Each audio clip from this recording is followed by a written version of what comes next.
ومن آياته أن خلقكم من تراب ثم إذا أنتم بشر تنتشرون.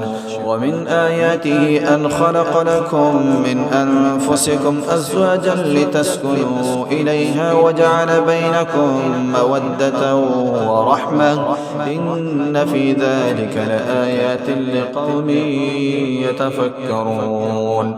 ومن آياته خلق السماوات والأرض واختلاف ألسنتكم وألوانكم إن في ذلك لآيات للعالمين. ومن آياته منامكم بالليل والنهار وابتغاؤكم من فضله إن في ذلك لآيات لقوم يسمعون. ومن آياته يريكم البرق خوفا وطمعا وينزل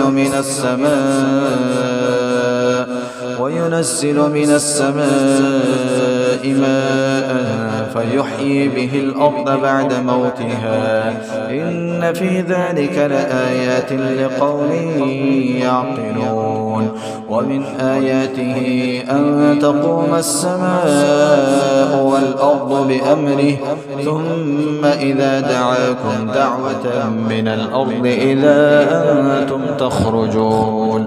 وله من في السماوات والأرض كل له قانتون. وهو الذي يبدأ الخلق ثم يعيده وهو أهون عليه وله المثل الأعلى في السماوات والأرض وهو العزيز الحكيم.